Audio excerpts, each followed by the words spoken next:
There's no way you're going to like what this video is going to expose. But if you let it, you'll learn to love it.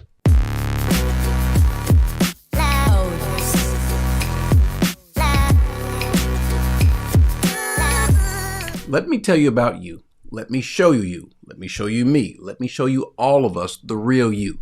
Think about this for a second. Have you ever seen one of those double-sided mirrors? One of those mirrors where there's one side of the mirror that you like. You see it, it's just a regular looking mirror.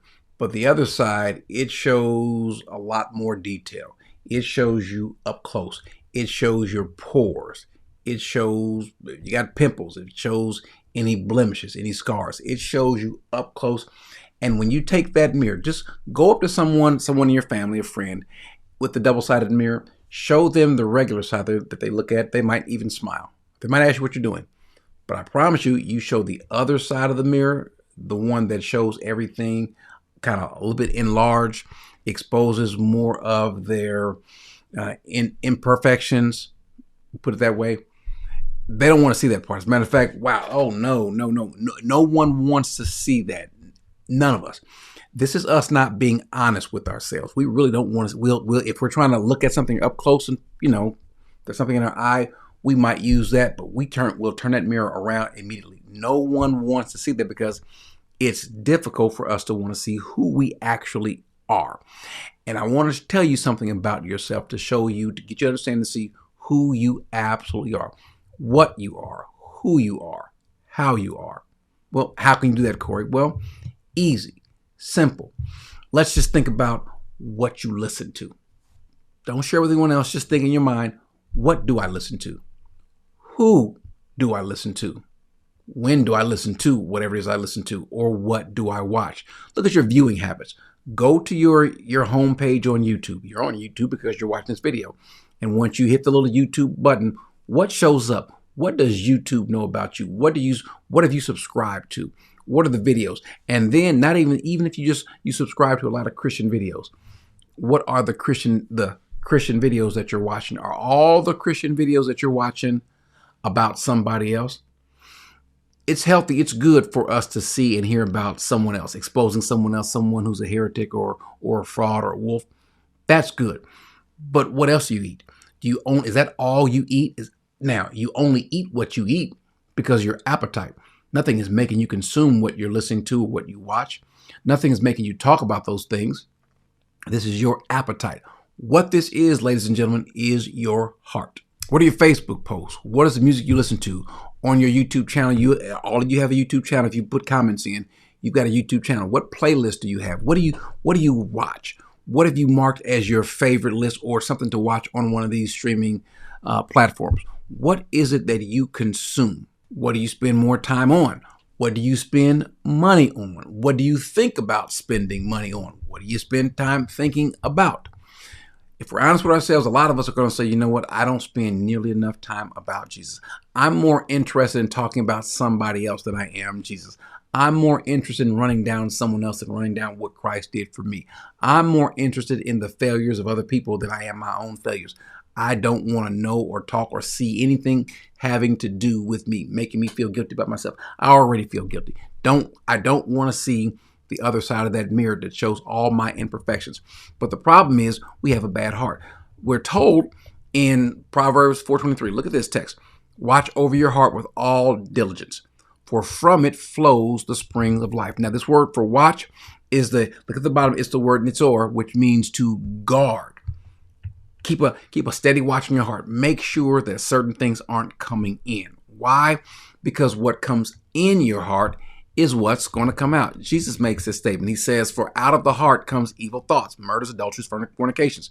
So it's not what a person eats that defiles, but what comes out of him, out of his mouth is what defiles him, because it's proceeding from the one thing, from the root cause, which is his heart. What was David's issues? David's issue was his heart. He says, create in me a clean heart. What's our problem? We have a bad heart. And oftentimes we mask it. We think that because we're watching a Christian channel that, well, that's what I watch. I watch Christian stuff. But if all the Christian commentary that you watch is negative about someone else, again, that can be healthy if you are watching something in moderation. If the majority of what you look, even on this channel, if you only know about this channel where we're calling out someone because they've done some sort of shenanigans, but you're never around for the teaching, that's your heart. If all you know about this channel is that he's exposed this person or called this person, if that's all you know about, when 80-something% of the videos on this channel are teaching, that's a you problem. I want to make sure that you have something to feed you that can keep you these sort of teachings, but you don't even know about these teachings. There are people out there that are like that. They will go from Christian channel to another Christian channel to another Christian channel, and their main point, their main focus is to see what's going on in the chats. Want to go back and forth with people, want to call folks out, want to see other folks get called out, because it gives you an escape away from your life. You might have a bad heart, the very same heart that he tells us to love the Lord God with all of it, all your heart, all your mind, all your body, your soul. The inward you might be bad. Again, remember what he says, out of the heart comes evil thoughts, murders, adulteries. From what you do, what you spend your time doing, what you spend your time consuming, that's your heart. You have a channel, even if you don't make videos, but if you do make videos, what are your videos about? If the majority of your videos are running down someone else, if the majority of your videos are gossiping, if the majority of your videos are talking about this person's ministry or that person, what have you, and it's not about Jesus, who says they love Jesus and don't spend more time talking about Jesus? There's no such person. There's no such thing as a person who loves the Lord but gives no lip service. What did Jesus say about the Pharisees? Their lips are near, but their heart is far away. You can say the right things. What's the old saying? A pair of lips will say anything, but your heart will betray you. And we're seeing that more and more. People's hearts are showing up in what they do. Again, no one needs to see this, but go to your phone. Look at when you go to Facebook or Twitter, Twix, when you go to, what's that thing called? The one that just got banned. When you go to TikTok, or when you go to Instagram, what other platforms, YouTube, or any other social media platform, what does your phone tell you about yourself? When you click on it, can the kids come around you and see what you're looking at? Is that okay? If they left your search history up, would that be okay? Again, that's your heart. That's where you go, even in dark. Even the most secret thing. Where are you spending the most time at? That's you. Think about this text. For where your treasure is, there your heart will be also. Where are you spending money at? What are you buying? You spend money on this. You spend money on that. You spend money. That's because you like that. You value that. What does that say about you? Go look at your check account. Someone said that you can learn a lot about a person by watching their checking account. That's true, because no one's forcing you. I'm talking about your bills. Those things you have to pay for. But what about the things that you spend your money on in your leisure? Where you go, what you do, what you're buying? What does that say about you? How much godly content or something godly do you spend money on? How much time do you spend? Who do you spend this with? Who are you talking to? What are you talking about when you're talking to? How are your emotions moved even when you're watching something that's supposed to be Christian? When you're watching something that's Christian in nature, some Christian channel on YouTube or something on Facebook or what have you, what emotions come out? Anger, rage, bitterness, from you being a Christian watching a supposed Christian channel. That's what's coming out? Or does the adoration, the glorying, the uplifting of Jesus, does that come out? Are you broken because of, when you watch a channel and you think about how good God has been to you, a person doesn't deserve it? Is that what comes out? Or the fighting, the tough talk? Is that what comes out of you? Sometimes it might, but is that the majority of what you do? Again, we want to see the real you. I want to see the real me. You want to see the real you. You can do this by yourself. No one has to know what you see in that mirror. Just make sure you take the test. Remember, Paul says, let every man examine himself to see.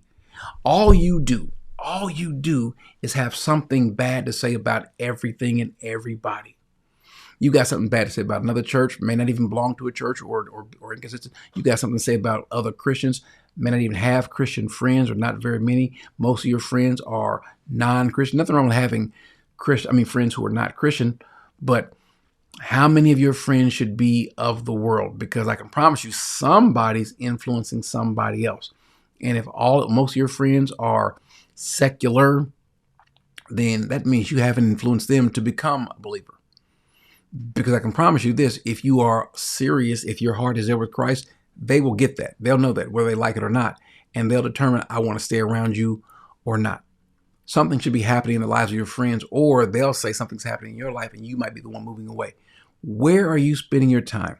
Who are you spending your time with? What are you talking about? What's coming out of your mouth the most? What do you want to type about? What are you chatting about in these different chats or these posts? You go to X, Twitter, X, Twix, you go there. What are you typing about? Who are you arguing with on Twitter? Who do you have to comment? Who are you liking on TikTok or even YouTube or Facebook? These are the things you have to think about. It doesn't have to do with anybody else or with anything else. This is just you. Go and look at it.